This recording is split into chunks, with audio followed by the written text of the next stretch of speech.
She stepped off that train expecting a husband and found an empty platform, a name spoken like a warning, and a stranger half buried under a mountain of collapsed rock. The man she dragged out of the rubble called himself no one, but the letter pinned inside his coat was addressed to her. By the time Clara Weston discovered who he really was, the most powerful rancher in 3 territories, a man who had invented an entire false identity just to test whether she wanted his heart or his fortune. She had already saved his life twice, and someone was about to make sure she paid for it. Stay with me until the very last word of this story. Hit that like button and drop a comment telling me what city you are watching from. I want to see exactly how far this story travels. The train's brakes screamed against iron rails as it ground to a halt, and Clara Weston felt the jolt travel all the way from her spine to the top of her skull. A fitting welcome, she thought, for a territory that had not asked for her. Through the dust-streaked window, Red Rock Station materialized like a half-finished idea. 3 weather-beaten buildings propped against each other out of what looked like mutual exhaustion, a water tower listing at a dangerous angle, and red dirt that seemed to swallow the horizon in every direction. The mountains in the distance shimmered purple and indifferent. Clara pressed one gloved hand against the warm glass and searched the sparse crowd on the platform for the face she had memorized from a single tintype photograph. Broad shoulders, dark hair, eyes that somehow managed to look honest, even through the grain of cheap photographic paper. Nobody was waiting. She let out a slow breath and forced steadiness into her lungs. She had survived worse than an absent groom. The engine hissed a long plume of steam as she gathered her belongings. One battered leather suitcase cinched with rope where the latch had finally surrendered, and one envelope worn soft at the corners from handling. The letter inside had arrived 5 months ago in Philadelphia, written in the careful cursive of a man who had learned his letters from someone who cared about such things. Miss Weston, Bama's rancher of modest means but honest intention, seeking a woman of practical mind and steady character. If you can endure hard country and harder work, I can offer you security, respect, and a future built on something real. Come to Red Rock Station. I will be waiting. Yours in earnest, E. Calloway. The shared initial with her late father had felt at the time like a sign. Her Aunt Ruth had called it recklessness. But Aunt Ruth thought everything west of Pittsburgh was recklessness, and Clara had spent enough years watching her own life contract one mended hem, one skipped supper, one borrowed candle at a time, to know that staying was its own particular kind of slow ruin. So she had sold the few things left worth selling, packed the rest into that battered suitcase, and boarded a series of trains heading west and then further west toward a man who had promised her something real. A man who had apparently not found the time to show up for it. The conductor materialized at her elbow, a grizzled figure with tobacco stains in his mustache, and the expression of someone who had seen this exact situation before. "This is your stop, miss. You certain about Red Rock? It's rough country even for—" He caught himself, but Clara heard the unspoken words clearly enough. "I'm certain," she said, and lifted her suitcase before he could offer to carry it. The platform was worse up close. Warped planks, missing boards, splinters waiting to catch an unwary hem. The August sun hit like a physical blow. Nothing like Philadelphia's humid heat. This was dry and relentless, the kind that drew moisture from skin and left lips cracked before noon. Clara set her suitcase down and scanned the handful of people still lingering near the station house. A ranch hand arguing with a mule that clearly had the better argument, an older woman in widow's weeds clutching a carpet bag to her chest, and a station master emerging from the telegraph office squinting against the glare. She approached him directly. "Excuse me, I'm looking for E. Calloway. I was told he'd meet me here." The station master, a sunburned man with the look of someone who had once been thin and simply given up on the project, glanced up from his papers. Something flickered across his face. Not surprise exactly. More like recognition of a situation he had been hoping to avoid. "Calloway, you say?" "That's right." The station master looked genuinely pained. "North Road, about 14 miles out. But miss, you can't just walk. Is there a wagon for hire?" "Old Pete sometimes runs folks. Left this morning for copper. Ben won't be back till tomorrow." He lowered his voice to something almost pleading. "There's a boarding house in town, Mrs. Farewell's place. Clean beds, decent food. You could wait there, send word." "I've been waiting since May," Clara said. She picked up her suitcase. North Road. "Miss, please." But she was already walking, her boots clicking against the last of the platform boards before she stepped off into red dirt, and her skirt kicked up a small cloud with each stride. Behind her, she heard the station master mutter something that sounded like "stubborn damn fool," and she did not disagree with him, and she did not turn around. Red Rock's main street was exactly what it looked like from the train, a double row of weathered buildings holding each other up through sheer stubbornness. A general store, a saloon already doing enthusiastic business despite the early hour, a livery that smelled of manure and hay and hot metal. Clara walked through all of it with her chin level and her eyes forward, the same walk she had perfected, moving through Philadelphia streets where men had decided a woman alone was an invitation. The message was the same out here: try me and find out. She had perfected it young. It had kept her safe more times than she could count. The town fell away behind her quickly, and the land spread open in every direction, rolling hills covered in scrub grass and scattered sage, the mountains shimmering at the edge of visibility, the sky so enormous it made her dizzy when she looked up too long. She had never been in country like this. Boston, where she had grown up, had buildings to break the wind and trees to give a person something to look at besides infinity. This place offered neither, just space and more space and the understanding that it did not care whether she existed. An hour passed, then another. Her suitcase grew heavier with each mile and her hand cramped around the handle. The sun climbed toward its peak and the heat grew teeth. Her feet blistered inside her boots. Good leather resoled twice, made for cobblestones, not for 14 miles of dirt track through the American West. She should have stayed at Mrs. Farewell's boarding house. The thought arrived with the regularity of a church bell, and she shoved it down with the same regularity. Forward was the only direction that mattered. The road curved around a stand of juniper trees that looked half dead from thirst, and Clara paused in their thin shade, setting down her suitcase to flex her cramping fingers. Her canteen was already less than half full, and she had no idea how much farther the ranch lay.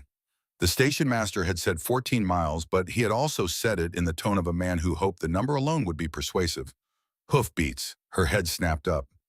From the north, a rider approached at a hard gallop, dust billowing behind like smoke from a locomotive.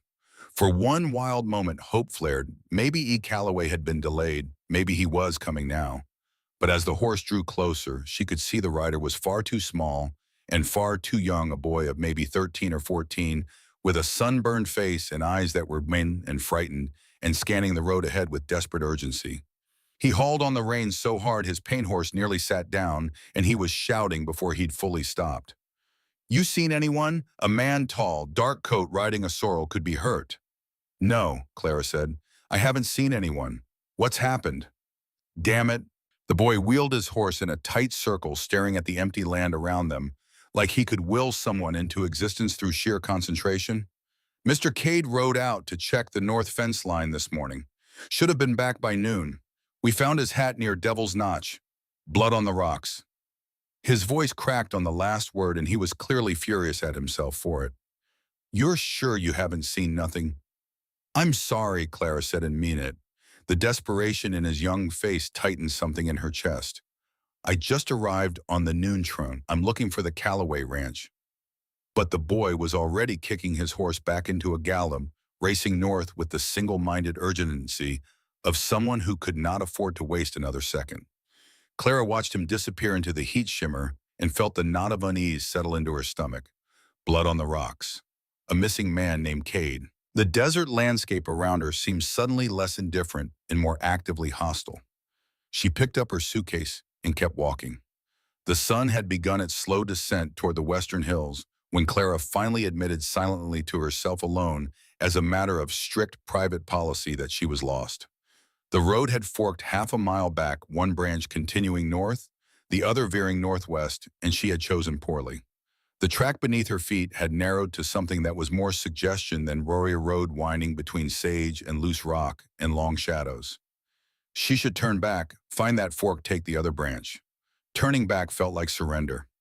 So she kept walking, even as doubt whispered that stubbornness was not the same as strength, that there was a difference between courage and catastrophic inflexibility, that the women who survived this country were the ones who knew when to retreat. She had never been good at retreating. Movement caught her eye to the west, perhaps a quarter mile off the trail. something dark and uneven picking its way through the rocks. She squinted against the slanting sunlight and felt her breath stall. A horse, riderless. Even from that distance, she could see the saddle sitting askew and something dark staining the animal's shoulder. Not the horse's blood, the angle was wrong, the color wrong. It was dripping from the saddle itself. Clara's practical mind cataloged the situation in an instant. A riderless horse meant a fallen rider. The blood meant Inari. The emptiness of the landscape meant no one else was coming. She could keep walking. This was not her problem. Some rancher she'd never met, probably thrown during a moment of carelessness, not her responsibility. She had her own crisis to manage: an absent groom, a dwindling canteen, and an unknown number of miles between her and anything resembling shelter. The horse stumbled, nearly went down, caught itself. Its head hung low, and even from this distance, she could see it trembling. "Damn it," Clara said out loud to the empty desert and her own better judgment. Then she set her suitcase down beside a distinctive trio of balanced boulders that looked like a giant's forgotten toys and started picking her way across the broken ground toward the horse. The terrain was treacherous, loose stone, hidden crevices, sage branches that caught at her skirt with every other step. She talked the whole way, a low, steady stream of nonsense meant to carry on the wind before she arrived so the horse would hear her coming. "Easy now. I'm coming toward you, nothing to worry about. You've had a rough afternoon and so have I, so let's be friends about this." The horse's ears moved toward her voice, but it didn't run. Up close, it was a beautiful animal. A dark sorrel gelding with a white star on its forehead and the kind of intelligent dark eyes that suggested it was assessing her just as carefully as she was assessing it. The saddle was fine-tooled leather, splattered with blood that had dried to rust brown in the heat, and fresh blood still seeped from somewhere beneath the saddle blanket. Clara put her hand on the horse's neck, and it leaned into her palm with a full-body shudder that felt like desperation. "Where's your rider?" she murmured. She turned, following the direction from which the horse had come. The ground sloped upward into a maze of boulders and dry brush. She studied it for a moment, reading the landscape the way her mother had taught her to read a sewing pattern, looking for the logic underneath the surface complexity. There, disturbed earth, broken branches, a dark stain on a flat rock that was definitely not shadow. "Stay here," she told the horse, which obviously could not obey such a command and didn't try to. Then she started climbing. The rocks were sun-heated beneath her palms, and the exertion set her head spinning in the thin, dry air. Her canteen was back with her suitcase and her mouth felt lined with cotton, but she kept moving, scanning the ground, following the trail of disturbance upward, until she came around the far side of a massive boulder and stopped. The rockslide was fresh. She could see where an entire section of the hillside had simply let go tons of stone, cascading down in a catastrophic rush that had scoured the slope clean, and at the base of that raw scar, half buried under rocks ranging from fist size to larger than a hay bale, was a man. For one long second, Clara stood perfectly still. He was alive. She could see his chest moving, shallow, labored each breath, clearly costing him something considerable. Blood-matted dark hair at his temples seeping slowly from a gash that had already soaked the collar of his shirt. His left leg was pinned beneath a boulder, the size of a small wagon wheel, twisted at an angle that made her own joints ache in sympathy. She scrambled forward, not running exactly. The footing was too treacherous for running, but moving as fast as she safely could until she could drop to her knees beside him. He was perhaps 35, maybe a few years older, with the kind of weathered face that came from years of outdoor work. Strong jaw, straight nose that had been broken at least once before, a mouth that might have been generous in better circumstances. Broad shoulders, even lying crumpled against the rock. And pinned beneath his vest, half hidden by rock dust and the dried blood darkening his shirt, was an envelope. Clara reached for it with unsteady fingers and turned it over. "Miss Clara Weston, Red Rock Station." The handwriting was the same careful cursive as the letter she had been carrying for 5 months. She stared at it, at him, at the impossible collision of these two facts. He had been coming to meet her, and the mountain had fallen on him while he was on his way. Clara set the envelope back exactly where she had found it. Then she stood up and looked around with the focused calm of someone who had learned long ago that panic was a luxury she could not afford. She could not move that boulder alone. She could not go for help. By the time she found anyone, and brought them back, he would have died from blood loss or exposure. The sun was already tilting toward evening, and desert nights in this country killed as efficiently as desert days, which left one option. "All right," Clara said to the unconscious man, to herself to the situation. She said it the way her mother used to say it before the hardest surgeries in their tenement neighborhood. Matter of fact, committed, already moving past the part where she got to be afraid. All right, she assessed the boulder with the same eyes she used to calculate how much fabric she needed for a difficult pattern, measuring angles, estimating leverage, looking for the physics underneath the catastrophe. The rock was massive, but not impossible. If she could find the right tool, the right fulcrum point, she might be able to shift it enough to pull him free. She found a length of dried juniper wood nearby, dead but still solid, and wedged one end beneath the boulder's near edge. Then she positioned herself, took a breath, and threw her full weight onto the other end. The wood creaked. The boulder shifted perhaps an inch, not enough. She repositioned, found a better angle, threw herself at it again. The second time the boulder rolled not far, not enough to feel like victory, but enough. Clara dropped the branch and grabbed the man beneath his arms, and she pulled with every bit of strength she had ever developed from years of hard physical work. In close quarters, dragging him backward inch by agonizing inch across the rocky ground. He was dead weight, every pound of him, and the terrain fought her the entire way. And when she finally got him to flat ground, she collapsed beside him, shaking from exertion, her palms scraped raw. She pressed two fingers to his throat. His pulse was there, thready and fast, but there. "You'd better live," she told him, surprising herself with the fierceness in her own voice. "I didn't drag you this far to lose you on the rocks." She got to work. She had helped her mother treat injuries for years in the Philadelphia tenements, where doctors were a luxury and women like Margaret Weston had learned that necessity was the education no school provided. Clara had set a broken wrist at 14, stitched a gash closed at 16, talked a man through a dislocated shoulder by lamplight in a room with no fire. She was not a doctor, but she was here and no one else was. The leg was the most urgent problem. The shin bone was almost certainly broken, the swelling and the angle made that unmistakable, but the skin had not broken, which meant no immediate infection. She could work with that. She found two branches suitable for splinting, stripped lengths of fabric from her petticoat without allowing herself to feel sentimental about it, and braced the leg as best she could, binding the splint firmly enough to hold but not tight enough to cut circulation. The head wound was next. She cleaned it with water from the horse's saddlebag canteen, pressing yarrow from the small kit of dried herbs. She carried her mother's habit, and one she had never managed to abandon, until the bleeding slowed. The gash was deep but clean. She bound it with more strips from the petticoat. The ribs she could only guess at. The way he breathed, careful, shallow, each inhalation measured against pain, suggested at least two were broken. She wrapped his torso with the shawl from her suitcase, which she had retrieved from beside the three boulders, along with the horse, and told herself the sound of his breathing was caution, not crisis. By the time she found the shallow cave, a natural overhang 20 feet up the slope, deep enough to offer genuine shelter, the sun was touching the horizon.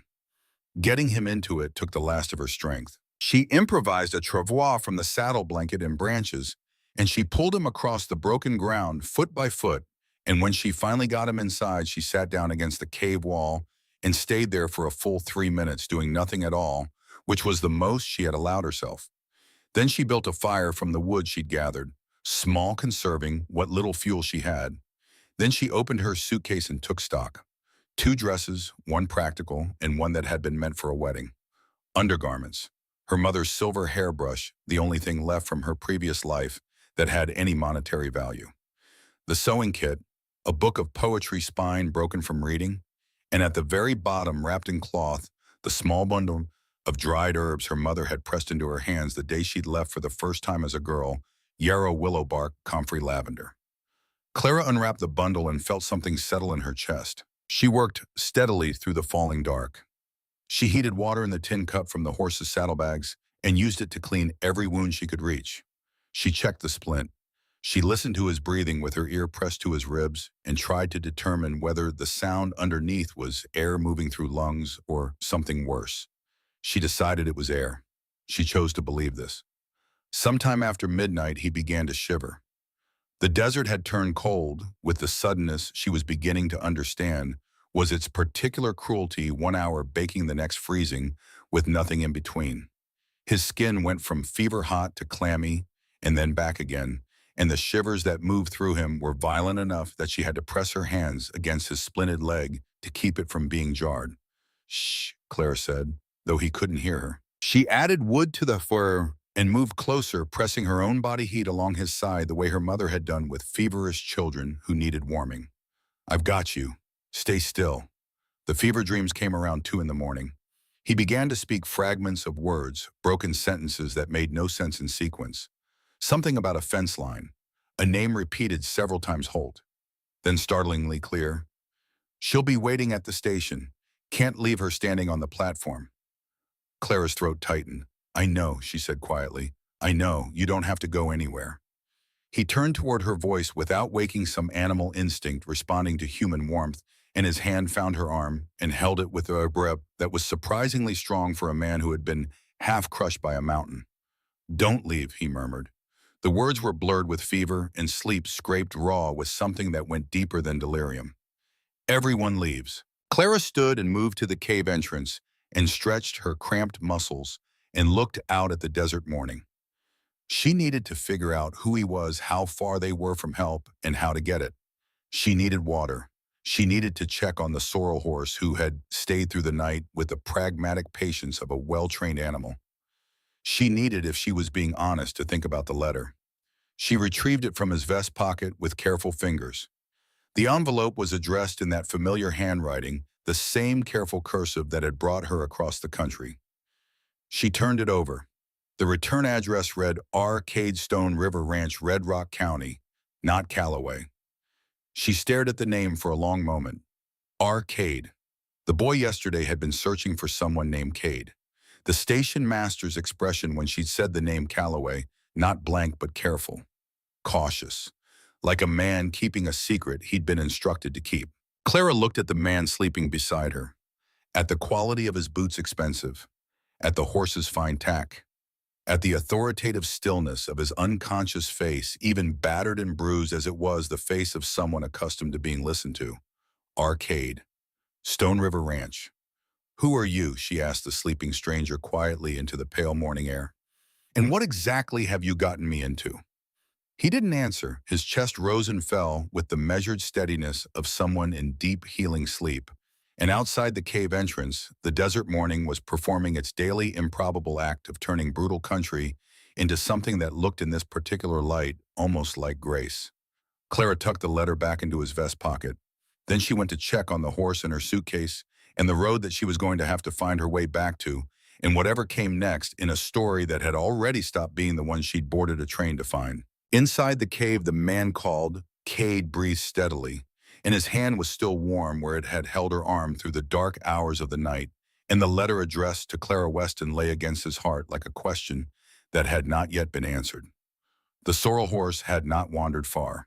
Clara found him 20 yards below the cave entrance, cropping at a sparse patch of dry grass with the philosophical contentment of an animal that had decided the situation, while unfortunate, was survivable.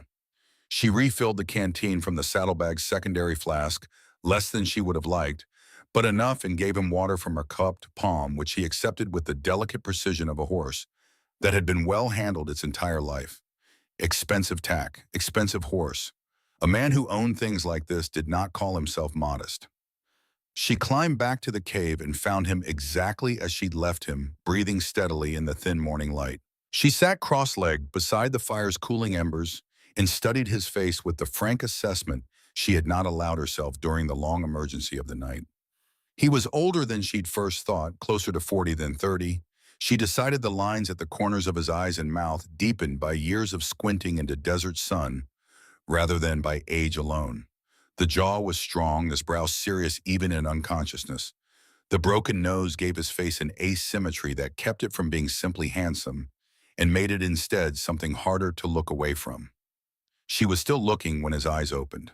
They were gray, not the flat gray of overcast sky, but the changeable gray of deep water, and they moved immediately, not with the confused drift of a man waking from ordinary sleep, but with a swift, controlled sweep of the cave that cataloged every detail before his gaze finally settled on her face. Don't move. Clara said before he could try. Your left leg is broken, and you've got at least 2 cracked ribs and a head wound that bled for most of the night. You're going to want to stay exactly where you are. He was quiet for a moment, processing. She watched him take inventory of his own body with the stoic efficiency of someone accustomed to assessing damage. Then he said, his voice a gravel rough scrape from disuse. How long? Since yesterday evening. It's early morning now. Another silence. His eyes moved around the cave again, the fire, her suitcase, the makeshift splint on his leg, the strips of petticoat that had become bandages. She could see him working out the sequence of events, reading the evidence, the way a tracker reads ground. You did this. It was not a question. The splint, the bandages. There wasn't anyone else. Something shifted in his expression. She couldn't name it precisely, surprise maybe, but underneath that, something more complicated. He looked at her hands then, and she became aware of the scrapes across her palms, the split skin along her fingers, the bruising that had darkened overnight. From moving me, he said, from saving your life. Clara corrected and kept her voice light. Where are we on that exactly? Are you the kind of man who says thank you, or the kind who decides it never happened? That pulled something from him, not quite a smile, but the suggestion of one quickly suppressed by pain. Thank you, he said. And then before she could respond, who are you? The question landed strangely. She had been calling him Mr. Cade in her head all night, had been building an entire framework around that name and the letter and the address on the envelope. And here he was asking her the foundational question as if he were the one with the right to answers. My name is Clara, she said. Clara Weston. I arrived on the noon train yesterday at Red Rock Station. She paused, watching his face. I was looking for someone named E. E. Calloway. The change in his expression was subtle but unmistakable. A careful stillness, the particular quality of a man who has just received information he was not certain he wanted and is deciding what to do with it. I see, he said. Do you call? Clara leaned forward slightly. Because I found a letter in your vest pocket addressed to me, written in the same handwriting as the letters I've been receiving for 5 months from a man named E. Calloway. And your name, according to the return address on that envelope, is R. Cade of Stone River Ranch. She held his gaze steadily. So I'm going to ask you something, and I'd like you to consider that I spent the night keeping you alive, and I've earned a straight answer. Who are you, and what were you doing carrying my mail? The silence stretched long enough that Clara thought he might simply refuse. She could see the calculation happening behind those gray eyes, the same kind of rapid interior accounting she recognized from negotiating fabric prices in markets where women were assumed to be ignorant of value. Then he said, Rafe Cade, I own Stone River Ranch. I gathered as much. That doesn't answer my second question. His jaw tightened. It's complicated. Uncomplicated. Another silence, shorter this time. Whatever he was deciding, he decided it. The man who wrote those letters doesn't exist, he said. I wrote them myself. E. Calloway is a name I invented. Clara sat very still. He stopped, started again. I needed a wife. The ranch needs, the situation is complicated, but I couldn't, he exhaled, and even that small movement cost him something against his ribs. Every woman who's looked at Stone River in the last 4 years has looked at the land, the cattle, what it represents. Nobody looks at, he stopped again. You, Clara said quietly. I thought if I used a different name. Describe myself modestly. A woman who answered those letters, who came all this way for a modest rancher of honest intention. His voice had gone flat in a way that suggested he was aware of how this sounded. I was going to meet you at the station. Introduce myself properly. Explain. Before or after you'd assessed whether I was suitable to you. The silence that followed had a quality of genuine discomfort. After, he admitted. Clara looked at him for a long moment. This man who had created an entire false identity because he was afraid of being wanted for his property instead of himself, who had nearly died riding out to meet her and had spent his delirious night muttering about not leaving a woman waiting on the platform. There was something almost unbearable about the irony of it, that the test he had designed to protect himself had been rendered entirely moot by the rockslide that she had saved him before she knew who he was, exactly as he had been hoping someone would choose him. "You're an idiot," she said, and her voice was gentle enough that it didn't sound like cruelty. Something in his face loosened, fractionally. Probably. "I came 2,000 miles for a future," Clara continued. "I sold my mother's sewing machine to afford the train ticket. I left the only city I've ever known because a man I'd never met promised me something real." She held his gaze.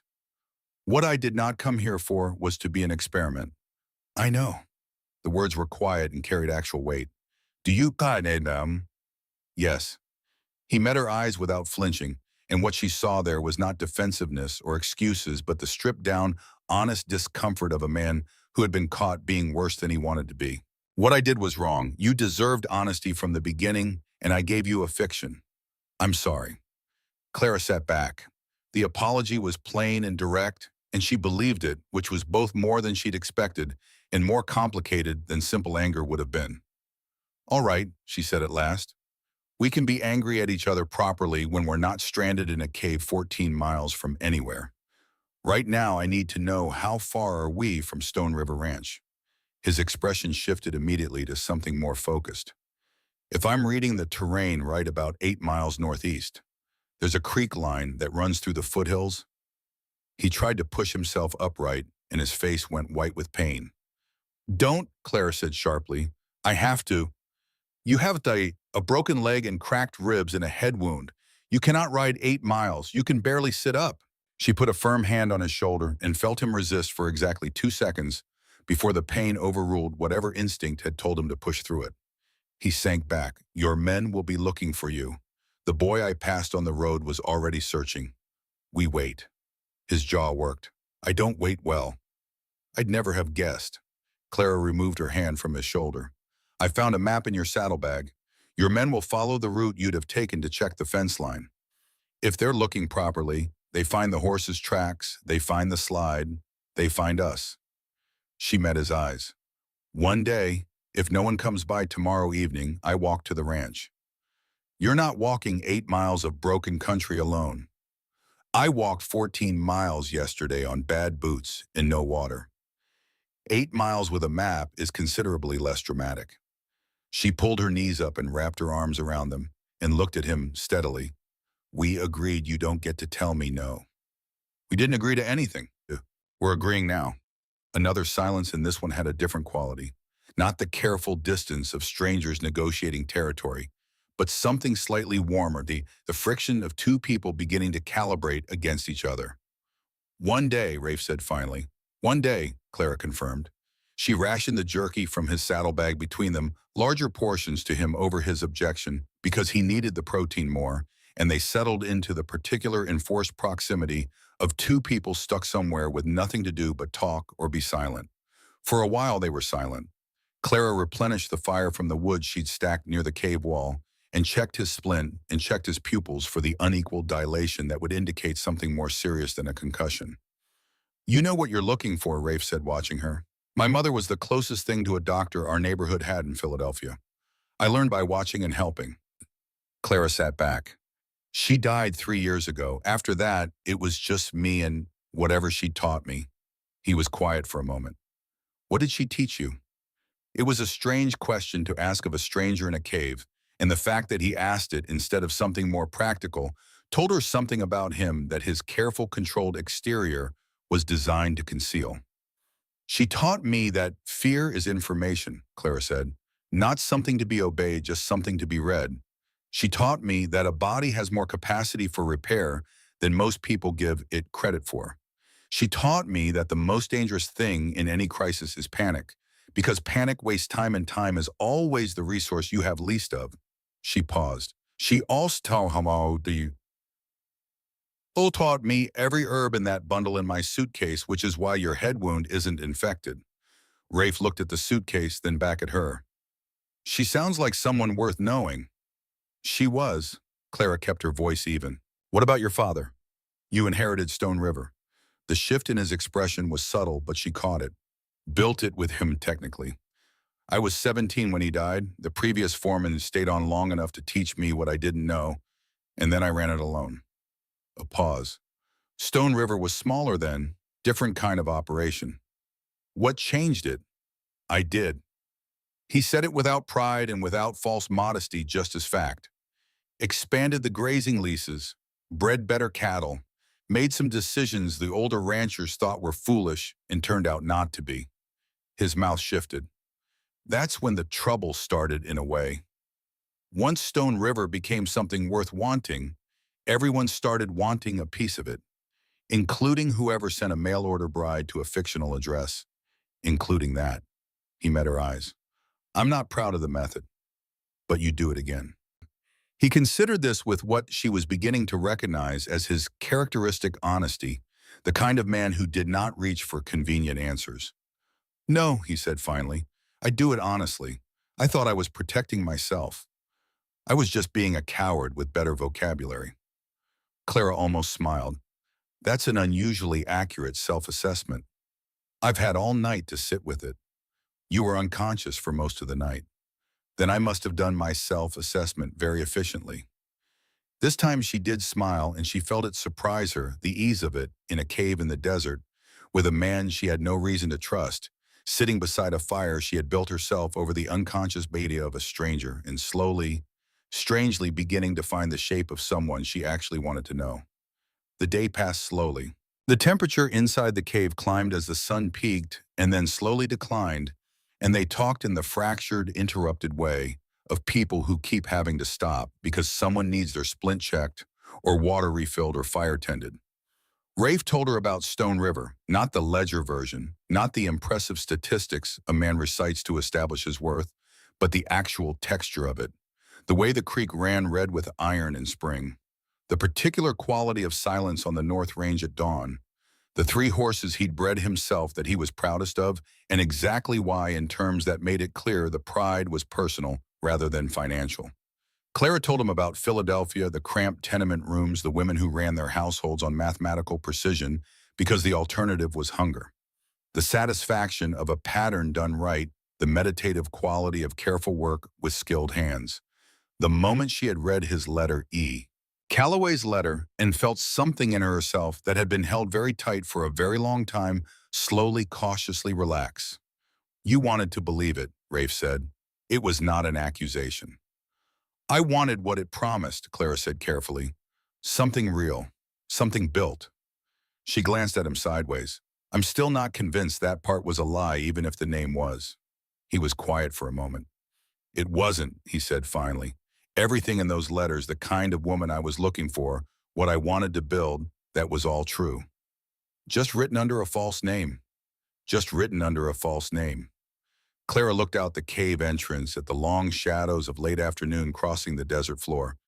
Well, she said, that's something.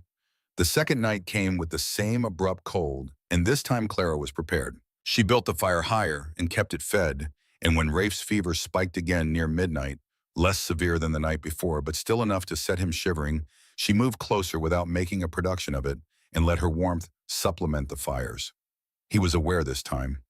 Not fully lucid, the fever pulling his thoughts sideways, but conscious enough to know she was there. His hand found her wrist in the dark and held it. Clara, I'm here. I'm sorry.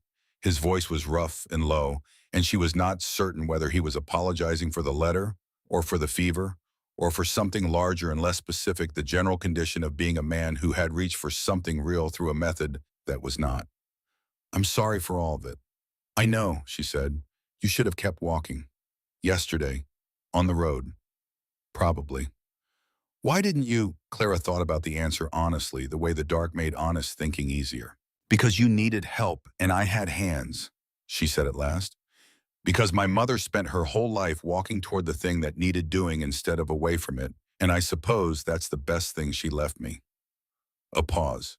And because I was already furious at E. Calloway, and it seemed wasteful to let you die before I'd had a chance to say so. She felt, rather than saw, the shift in him, some tight defended thing releasing slightly, like a fist slowly opening. Fair enough, he murmured, and his grip on her wrist eased but did not let go, and she did not pull away.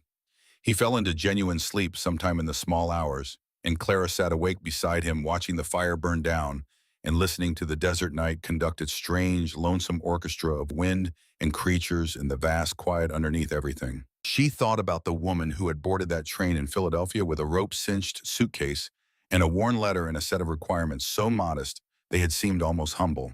Something real, something built a future that had more to it than slow contraction. She looked at Rafe Cade sleeping beside her, this complicated, guarded, surprisingly honest man who had gone to elaborate lengths to protect himself from the very thing he most wanted, and she thought that whatever this turned out to be, it was already considerably more real than she had expected. And that was either terrifying or it was exactly what she had come for. She was still deciding which when the voices reached her. Faint at first carried on the pre-dawn air the distant call of men on horseback scanning the terrain. Then closer. Then a voice she recognized as young and urgent, the same voice that had skidded a horse to a halt on the road 2 days ago, and asked her desperate and frightened if she'd seen anyone. Clara moved to the cave entrance and cupped her hands around her mouth. "Here," she called into the lightning sky. "We're here up the slope, the overhang." The shout that came back was immediate and ragged with relief. She turned back to the cave where Rafe had opened his eyes at the sound of her voice and was watching her with an expression she couldn't fully read in the low firelight. "Your men found us," she said. He nodded slowly, and then quietly, "Thank you for staying." "You're welcome," Clara said. She meant it for the practical thing, the 2 nights in the cave, the splint, the fire. But standing there in the entrance, with the sky going pale gold at the edges and the sound of men coming to bring them home, she was honest enough with herself to know that she also meant something larger. Something she wasn't quite ready to name yet. Something that had begun with a letter from a man who didn't exist and had found its shape in a cave in the dark and was still becoming whatever it was going to be. The first rider crested the rise and pulled up sharply at the sight of her. It was the boy, older looking now, somehow, the way a night of fear aged a young face. He stared at Clara, then at the cave entrance, then back at Clara. "Is he alive?" she said. "Broken leg, cracked ribs, head wound. He needs a real doctor and a real bed. Can you get a proper travois up here?" The boy let out a breath that seemed to come from somewhere very deep. "Yes, ma'am." He turned his horse and shouted back down the slope, and the sounds of organized purpose came riding up to meet them. Behind her from the cave, she heard Rafe say her name. "Clara." She turned. He was pushing himself upright against the cave wall, jaw set against the pain, gray eyes clear and steady, and fixed on her face with an intensity that made her breath catch. "Whatever you decide to do when we get back," he said, "stay or leave. I want you to know—" He stopped. Something moved across his face, some habitual defense rising and being deliberately set aside. "I want you to know that what I said in those letters about what I was looking for you are it. Exactly. As you are. Not because of what you did out here." A pause. "Because of who you are out here. And I'm not—" Another stop. "I'm not saying that to keep you. I'm saying it because you earn the truth, and that's the truth." The cave was quiet. Outside, men moved on the slope and called to each other, and the desert morning continued its daily improbable act of turning red rock and harsh country into something that looked just briefly like hope. Clara looked at Rafe Cade, this stubborn, damaged, surprisingly genuine man, propped against a cave wall with a broken leg and an honesty that clearly cost him something, and felt the decision she'd been circling for 2 days begin to settle. She didn't say anything yet, but when she moved to help him to the cave entrance to meet the men coming up the slope, she let her shoulders stay against his bearing, his weight without comment, and she felt him lean into it with the careful, deliberate trust of someone who had not leaned on anyone in a very long time. It was a beginning. Whether it was the right beginning remained to be seen. But it was real and it was built on something true. And for a woman who had come 2,000 miles looking for exactly that, it was at minimum a reason to stay. The ride down to the valley took the better part of the morning. 2 of Rafe's men had come prepared with a proper travois, seasoned hands who worked with the quiet efficiency of people who had handled emergencies before and did not require drama to accompany them. They transferred Rafe onto it with care and moved him down the broken slope without jarring him more than necessary. And the boy, whose name turned out to be Tommy, 16 years old and Rafe's youngest hand, rode alongside the whole way with the focused attention of someone making absolutely certain nothing else went wrong on his watch. Clara rode the sorrel. She had not asked permission. Nobody had suggested she needed to. Stone River Ranch announced itself gradually. First, a distant smudge of green in the valley that resolved into cottonwood trees along a creek. Then the dark line of fence posts running across the hillside. Then the outbuildings emerging one by one from the morning haze. And then the main house itself. And Clara pulled up slightly on the reins without meaning to. She had imagined modest. She had been told modest. The letters from E. Calloway from Rafe had described a rancher of modest means with a consistency that now seemed almost willful. Stone River Ranch was not modest. The main house was 3 stories of pale stone with wide covered porches on 2 sides and enough glass windows to suggest someone who valued light as a principle.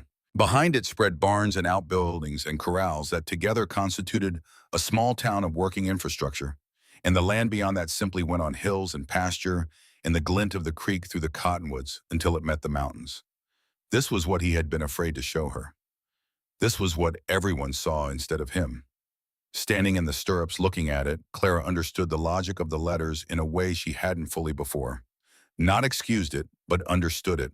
The ranch came alive as they rode in. Men emerged from the barns and the bunkhouse, and the relief on their faces when they saw Rafe on the travois was the unguarded kind that told her these were people who genuinely cared about the man they worked for, not simply the payroll he represented. An older Mexican woman appeared on the main house porch and descended the steps with the purposeful speed of someone who had been waiting and worrying and was now ready to act, issuing rapid instructions before the travois had even come to a full stop. Señor Rafe, Dios mío. Her dark eyes moved over the splint, the bandages, the travel-worn state of him with the rapid assessment of long experience. Then they moved to Clara, sitting the sorrel at the edge of the arriving party, and the assessment continued quieter and more thorough. Doña Petra, Rafe said, his voice strained but deliberate. This is Miss Clara Weston. She found me at Devil's Notch. He paused, and she could see him choosing his words with the care of a man who understood that what he said next would set the tone for everything that followed. She saved my life. Please see that she has everything she needs. Doña Petra looked at Clara for another long moment. Then she nodded once, the kind of nod that had communicated an entire paragraph of reserved judgment, and said, "Come, miss. I show you to a room. You look like you haven't slept in 2 days." "I haven't," Clara said and dismounted. The room they gave her was on the 2nd floor, east-facing, with windows that looked out over the creek and the cottonwood trees. Someone had already laid out a change of clothes, simple, practical, a dark blue wool dress that fit well enough to suggest either luck or considerable experience guessing a woman's measurements. There was a basin of warm water on the washstand, and when Clara stripped off her ruined traveling clothes and looked at herself in the mirror above the basin, she barely recognized the woman looking back. Hollow-eyed hair coming down from its pins in 4 different directions, bruises darkening along her forearms and ribs where she had dragged Rafe across the rocks. She washed every inch of herself and dressed and sat on the edge of the bed for exactly 5 minutes, which was what she allowed herself. Then she went downstairs to find out what she had walked into. Doña Petra was in the kitchen, a large, well-organized room that smelled of coffee and wood smoke and the deeply comforting scent of something slow cooking. The older woman looked up when Clara appeared in the doorway and gestured to a chair at the long table without preamble. "Sit, eat something. You are too thin for the work you have been doing." Clara sat. A plate appeared in front of her with the inevitability of a woman who had been feeding people through crises for decades, and Clara refused without arguing because she was in fact extremely hungry, and arguing would have been both futile and ungrateful. "The doctor," Clara asked between bites. "Already sent for. He comes from Copper Bend, 2 hours by horse. Señor Rafe is resting." "He will not like resting," Doña Petra added with the tone of someone who had extensive evidence for this assessment. "He never likes resting. But his leg is bad, and his ribs are bad, and his head is—" She touched her own temple. "The head I worry about most. You did good work out there." "My mother taught me." "Your mother was wise." Doña Petra sat across from Clara with her own cup of coffee and regarded her with the frank, penetrating attention of someone who had earned the right to make judgments and did not waste the privilege. "He told you about the letters." It was not quite a question. "He told me," Clara said, "off Buayan, and I haven't decided yet what I think about it." Doña Petra made a sound that was not quite approval and not quite skepticism. Something more nuanced, the sound of a woman who had heard every possible variation of human self-deception and was prepared to wait and see which category this one fell into. "He is not a bad man," she said. "He is a man who was hurt and learned the wrong lesson from it. There is a difference." What was the lesson? That to want something honestly is to give someone the power to take it. Doña Petra's dark eyes were steady and clear. His father was the same.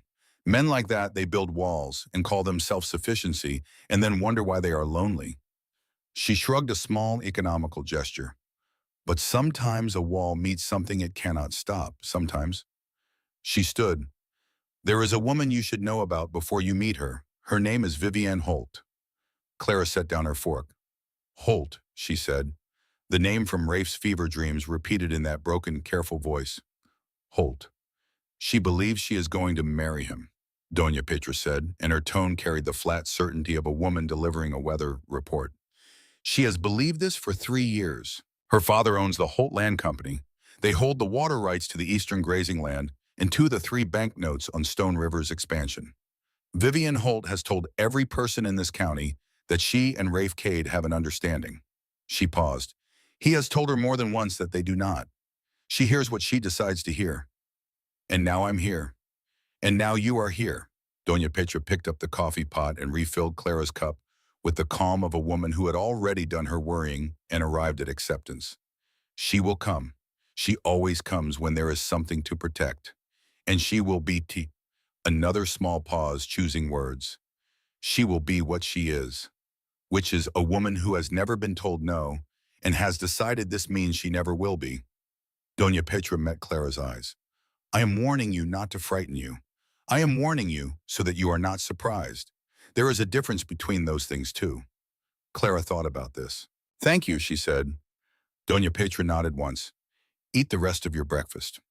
The doctor arrived from Copper Bend in the early afternoon, a compact, brisk man named Dr. Aldous, who examined Rafe with professional thoroughness and emerged from the downstairs study where they'd settled him with the reassuring non-drama of someone accustomed to delivering news that was bad but not catastrophic. "The leg will heal. He'll need 6 weeks minimum before weight-bearing, probably 8 to be safe. The ribs are cracked, not broken through. The head wound is clean, no signs of serious concussion beyond what he's already shown." "He was lucky," Dr. Aldous added, with the tone of a man who had seen the unlucky version enough times to know the difference. "And whoever set that splint did solid work, saved him considerable additional damage." "Miss Weston," Tommy said immediately from across the room. He was leaning against the door frame with his arms crossed, and he had been looking at Clara with an expression of complicated hero worship since the moment they'd arrived. "She did it, in a cave, with branches and fabric from her dress." Dr. Aldous looked at Clara with new interest. "Medical training?" "Practical education," Clara said. "The best kind." He snapped his bag closed. "Keep him still, which he won't be, so you'll need to be firm about it. Willow bark for the pain, keep the head wound clean and dry, check his pupils twice daily for a week. Send for me if the fever comes back above 102. He looked around the room at Tommy, at the 2 ranch hands hovering in the hallway, at Doña Petra in the kitchen doorway, and his gaze settled on Clara with the pragmatic recognition of someone who could identify competent authority at a glance. "You're managing this," Clara opened her mouth to say she wasn't anyone's anything in this household. "Yes?" Doña Petra said firmly from the kitchen doorway before Clara could speak. Dr. Aldous nodded. "Good. Then you know what to do." He left. Clara stood in the hallway for a moment after the door closed, aware of the particular irony of being installed as caretaker in the house of a man she had not yet decided to forgive. She went into the study. Rafe was propped against the leather sofa with his leg elevated and his ribs wrapped and his face carrying the gray-white cast of someone the pain medications had not quite reached yet. He looked up when she entered, and the expression that moved across his face before he could arrange it into something more controlled told her a considerable amount about how he felt about her presence in this room. "Doctor's orders," she said, pulling a chair to a practical distance. "I've been conscripted." "You don't have to." "I know I don't have to. I'm choosing to." She settled into the chair. "We can talk about the distinction later. Right now, how bad is the pain?" He was quiet for a moment, and she recognized the pause of a man deciding how honest to be about something he had been trained to minimize.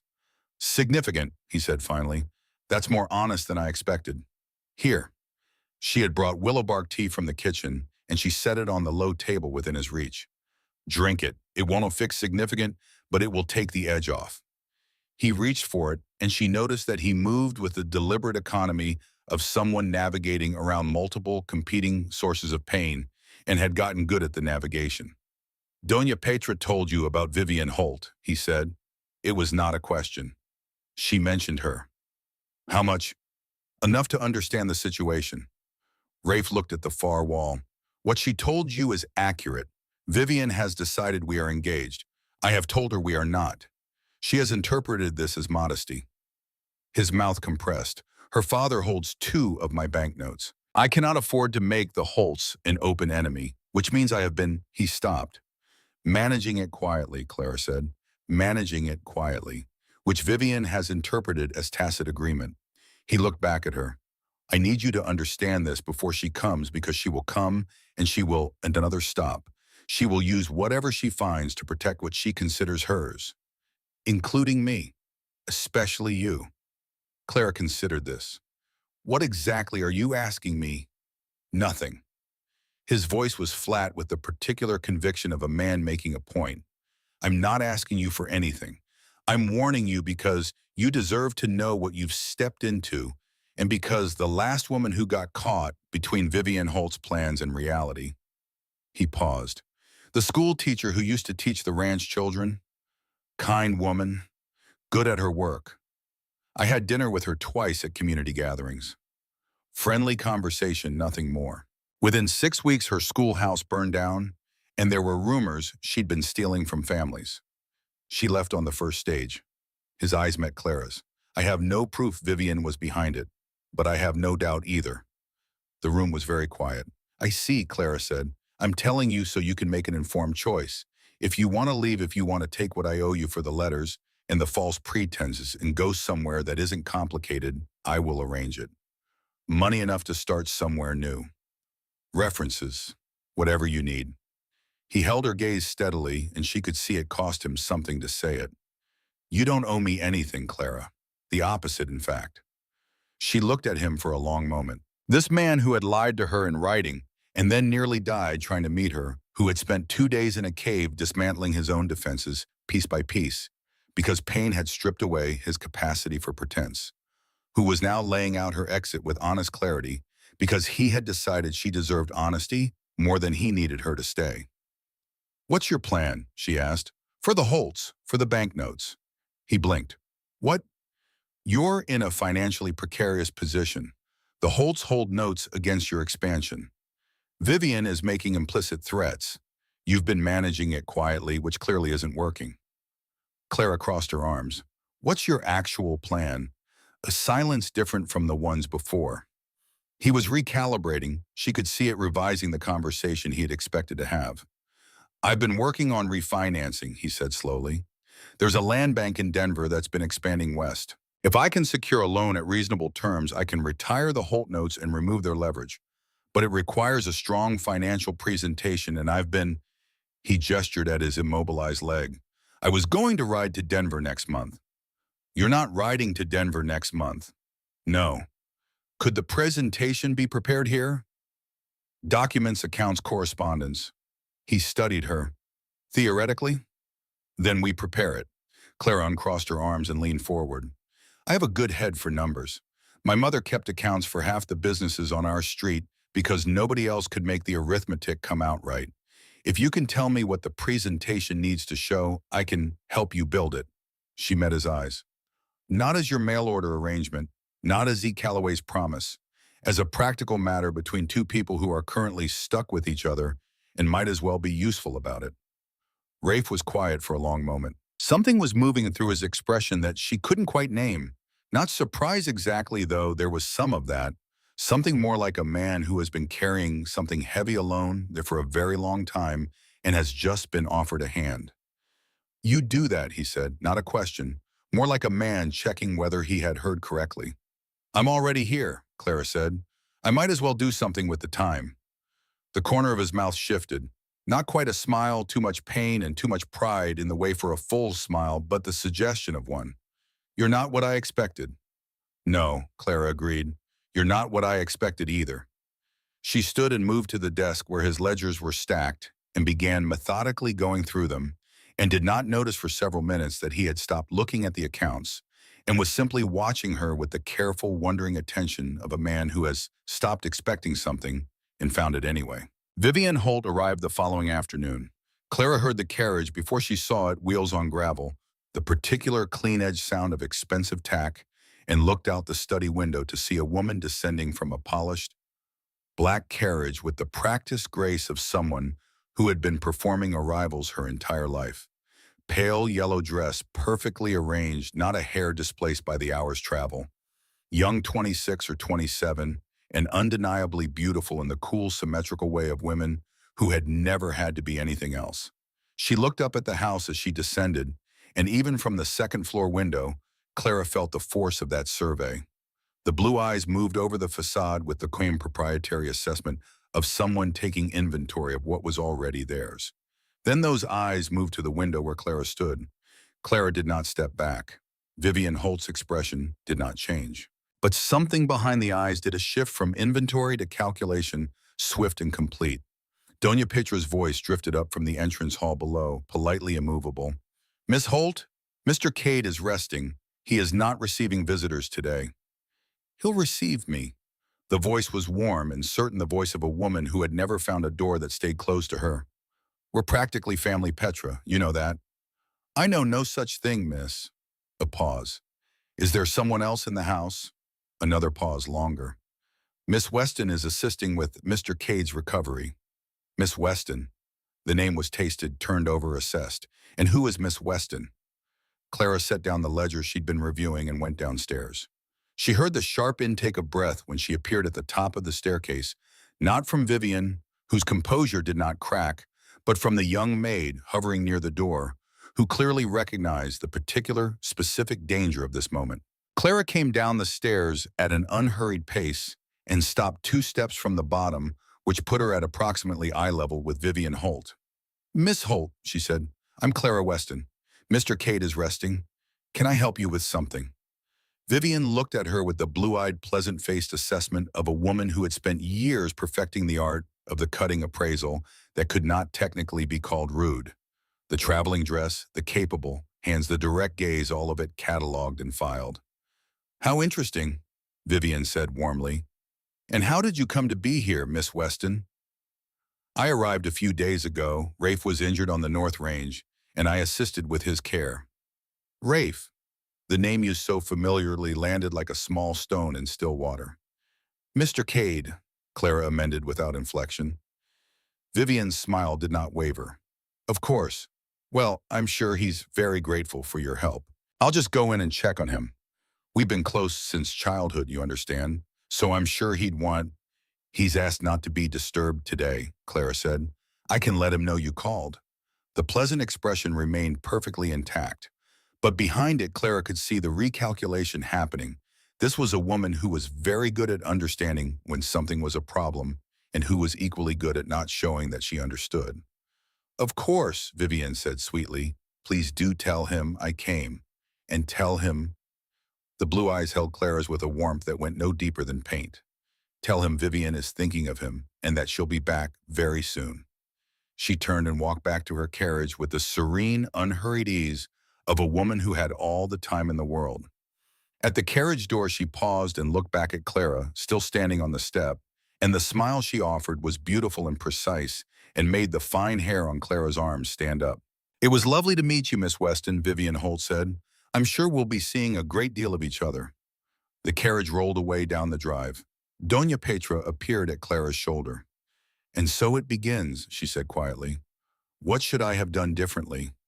Nothing. Doña Petra watched the carriage disappear. She was going to come no matter what. At least now she has seen you and you have seen her, and neither of you has to wonder anymore. She paused. She will go home and she will decide what you are, whether you are a threat or a convenience or something she can use. And then she will plan accordingly. And which will she decide? Doña Petra was quiet for a moment. That depends, she said, on what you decide about him. Clara went back into the study and found Rafe awake, having heard enough from downstairs to understand what had happened. He was looking at her with an expression that was trying to be neutral and not entirely succeeding. "You didn't have to do that," he said. "I know. She's not going to let it go." I gathered that. Clara sat back down and picked up the ledger. "Tell me about the railroad contract. I've found a gap in the projected income for the third quarter, and I want to understand whether it's an oversight or something structural." A silence, then Clara. She looked up. "Why are you staying?" The question was quiet and stripped of everything but the genuine need to understand. She considered the easy answers. She had nowhere else to go. She had paid too much to get here to turn around. The situation was unfinished, and she did not leave unfinished things. All of those were true. None of them were complete. "Because I looked at this place when we rode in," she said finally, "and I thought this is something worth fighting for. Not because of what it's worth, because of what it can't." She met his eyes. "And because the man who built it has been fighting for it alone for too long, and I happen to be someone who is very good at fighting." Rafe looked at her for a long moment. "The third quarter gap," he said, "is a structural issue with the grazing lease renewal schedule. I'll explain it." Clara turned the page in the ledger. Outside the study window, the desert afternoon went on in its vast, unhurried way. Red rock and long shadows, in a sky that held no opinion about what happened beneath it. In the kitchen, Doña Petra was making something that smelled of cumin and dried chile. Tommy was somewhere in the barn doing the evening feeding with the focused care of a boy who had been frightened and was now working off the residue of it. In Vivian Holt's carriage was a distant smudge of dust on the road east, carrying a woman who had looked at Clara Weston and made a calculation whose full terms would not become clear for several days yet. But in the study in the low amber light of the afternoon, a woman who had come 2,000 miles for something real was going over a ledger with a man who was learning slowly, painfully, against all his instincts, that honesty was not a vulnerability. It was the only foundation anything worth building could stand on. The next 3 days settled into a rhythm that felt to Clara like the careful establishment of something new. Not yet a life, not yet a certainty, but the deliberate daily practice of two people learning the weight and dimension of each other. Mornings she spent in the study with the ledgers. Rafe directed from the sofa, propped against cushions, with his leg elevated and his jaw set against the indignity of immobility, walking her through the architecture of Stone River's finances with the precise, unsentimental clarity of a man who understood his own situation without illusion. The numbers told a story she was beginning to know by heart. A ranch that had been built brilliantly and expanded ambitiously and was now navigating the particular vulnerability of having grown faster than his financial cushion could safely absorb. 2 drought years had thinned the cattle inventory. The railroad's westward expansion had depressed beef prices in ways that had not been fully anticipated. And the Holt notes, 2 loans totaling $40,000, secured against the eastern grazing leases, sat at the center of the balance sheet like a slow fuse.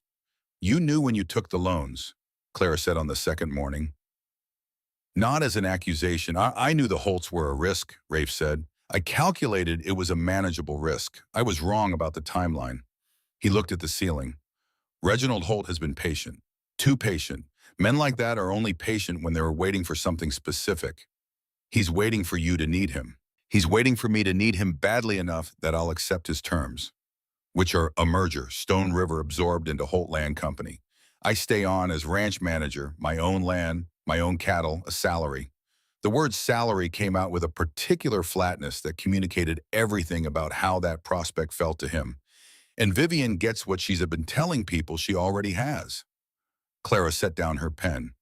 "He'd engineer a financial crisis to force a marriage. He'd call it sound business strategy." Rafe's mouth was a flat line. "And he'd be right from a certain angle. It's elegant, actually. No coercion, no visible pressure. Just a man running out of options and a convenient solution sitting right there. Except you found another option. Except I've found another option." His eyes moved to her face and something in them shifted. "I was going to Denver. I had the letters drafted, the presentation half built." He paused. "I just hadn't gotten there yet." Wow. Clara picked up her pen again. "Then we finish building it and we get it there another way. You have correspondence capabilities. The Denver Land Bank will have a representative who can come here. Banks want good loans. They don't require you to come to them if the numbers are compelling enough. You sound very certain of that.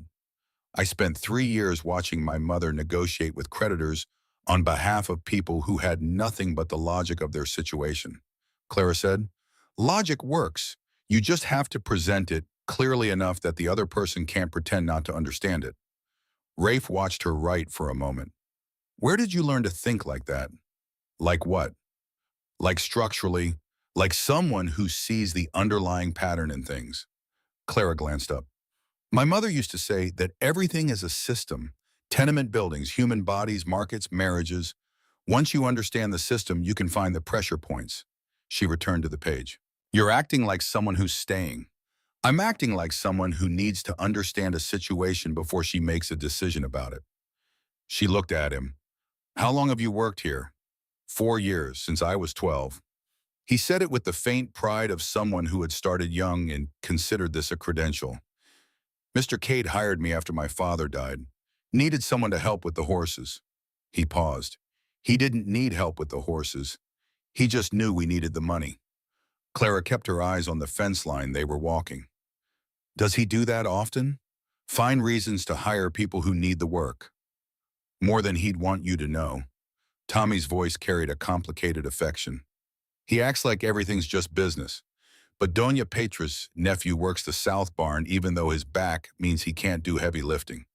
And old Carson in the bunkhouse hasn't been able to ride for 2 years, but he gets a full wage for keeping the equipment records. And he stopped himself as if suddenly aware he was saying too much. And Clara prompted, and nothing, just that he's not what people think he is all. What do people think he is? Hard, odd, Tommy said simply. Cold, like the ranch is all he cares about.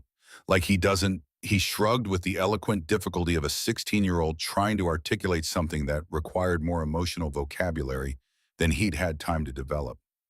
People look at Stone River and they think they understand him. They don't.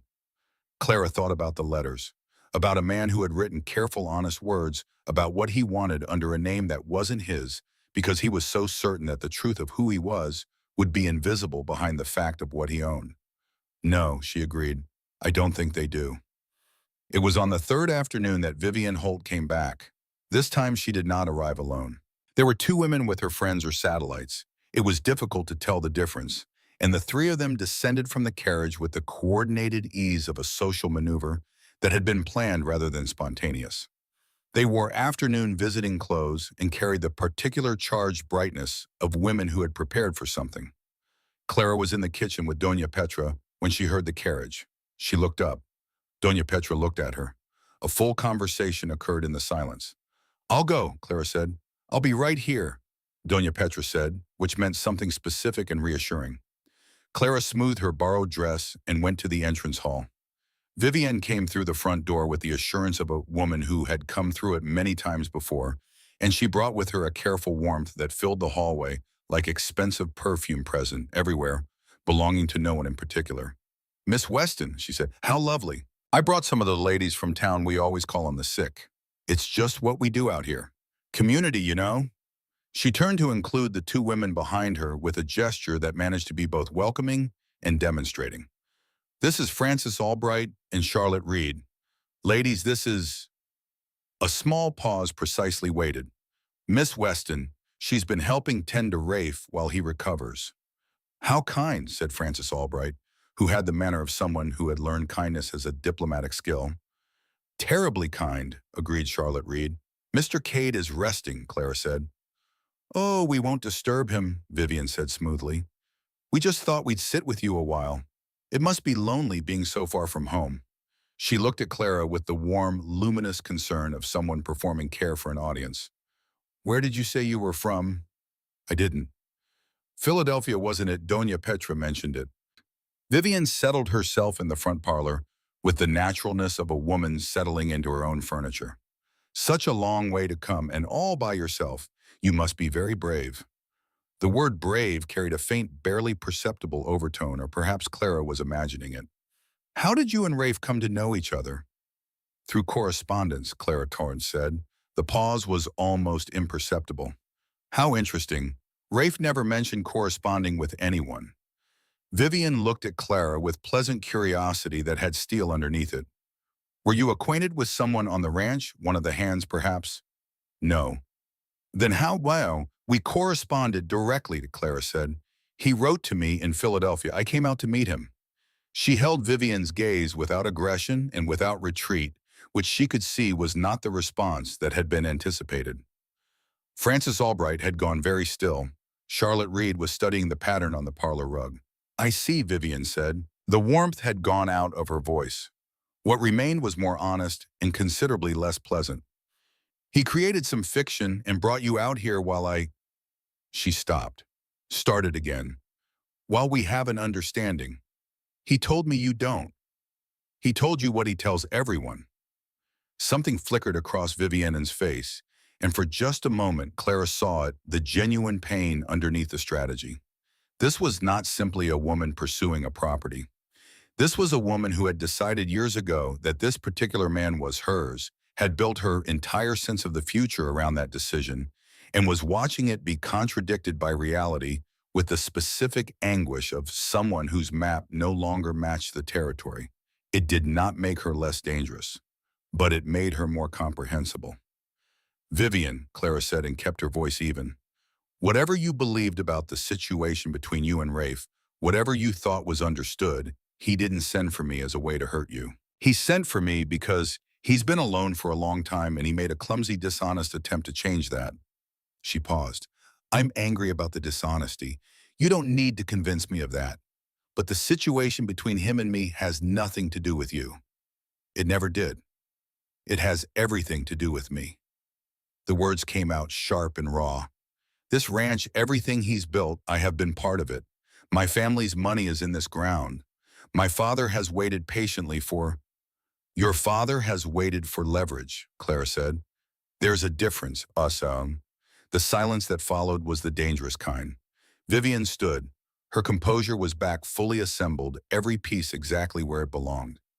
You don't know what you've stepped into, she said, and now her voice was simply cold. No warmth, no performance, just the flat statement of a woman making a promise.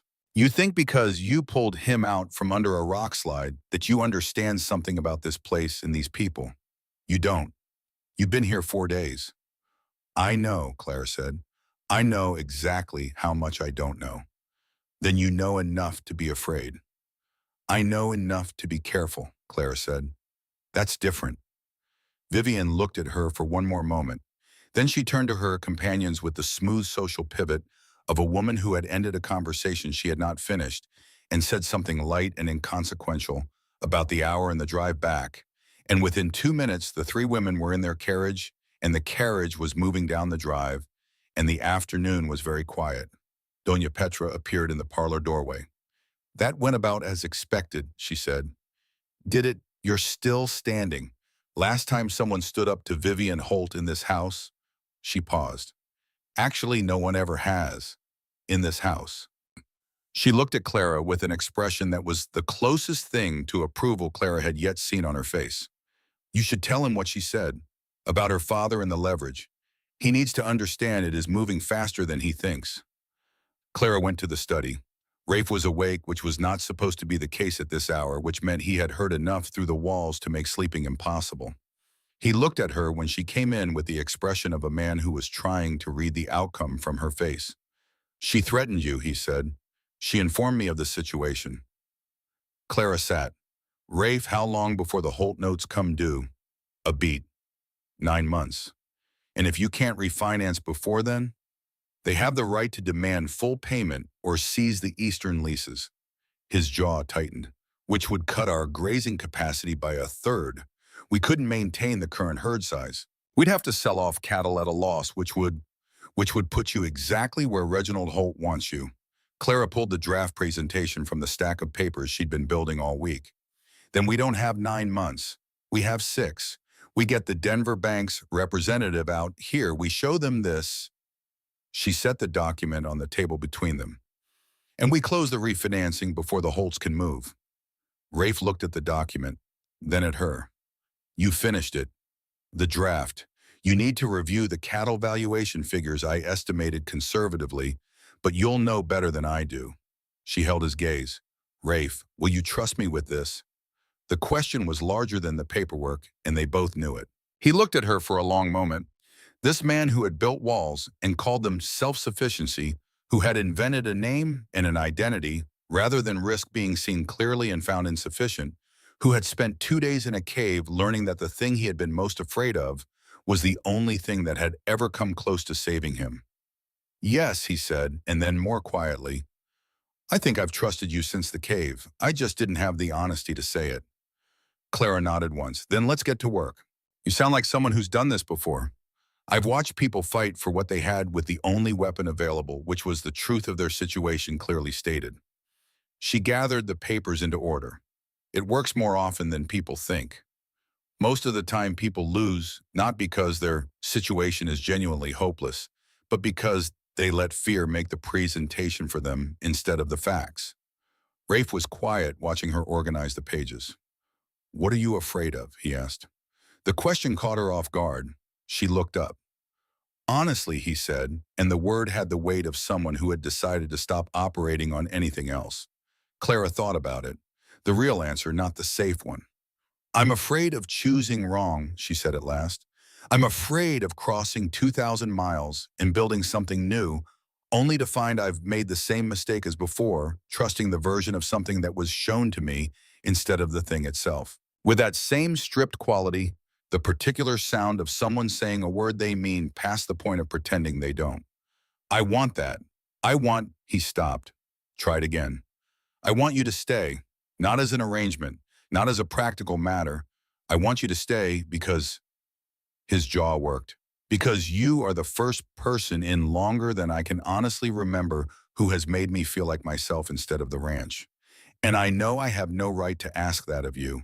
I know everything is still uncertain, and I know what I put you through with the letters, and I know Rafe, Clara said. He stopped. Ask me, she said, a silence. Then, will you stay? Clara looked at him, this difficult, guarded, honest man who was trying so hard and had come so far in the space of a week, sitting in the lamplight of the study he had built in the house his father had started, surrounded by the evidence of everything he had worked for, and terrified that none of it was the thing that actually mattered. Yes, she said, I'll stay. The words settled into the room like something that had been waiting to be said.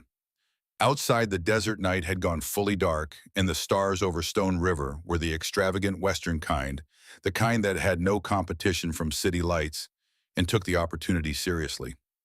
Somewhere in the barn, Tommy was finishing the last of his evening rounds. Doña Petra had gone to her room an hour ago, but had left a lamp burning in the kitchen the way she always did. And in the study, in the warm circle of lamplight, the financial presentation for the Denver Land Bank sat on the table between them, finished and solid and true, and Rafe Cade reached across the table and took Clara Weston's hand in his, carefully the way a man holds something he knows the value of. She let him. But in the dark outside the study window on the road that led east toward the Holt Land Company's headquarters, a carriage was moving through the night, and the woman inside it was not going home to accept defeat. She was going home to make a telephone call to Denver. Because Vivian Holt had not spent 3 years building this particular future to let it be dismantled by a woman from Philadelphia with good arithmetic and a borrowed dress. And her father had not waited this long to be patient for another 9 months. The timeline, one way or another, was about to change. The letter from Denver arrived on a Thursday morning, 9 days after Clara had watched Rafe sign and send the refinancing presentation by express courier. She was in the kitchen with Doña Petra when Tommy brought it in from the road, and she knew from the quality of his expression, careful, held still, the face of a boy who had learned to read bad news early, that it was not the answer they had been working toward. She took it to the study without opening it. Rafe broke the seal himself, which she respected, and read it without expression, which she also respected. When he set it down, his face was the controlled, flat calm of a man absorbing a blow he had been on some level prepared for. They're not moving forward with the application, he said. Clara kept her voice steady. What reason? Concerns about the Eastern leases. He looked at the letter. Specifically, they phrase it as additional information from local parties with direct knowledge of the property's encumbrances information, suggesting the Holt notes carry a clause that could accelerate the repayment timeline under certain conditions. He set the paper down. Which is either true and I somehow missed it, or Or someone told them it was true, Clara said. The silence confirmed it. She picked up the letter and read it herself carefully with the particular attention she gave to documents that were saying more in what they omitted than in what they stated. The language was formal and careful, additional information from local parties. Local parties. The phrase sat in the sentence with all the innocence of a loaded gun. Do the notes actually carry an acceleration clause? She asked. Not that I've ever been shown.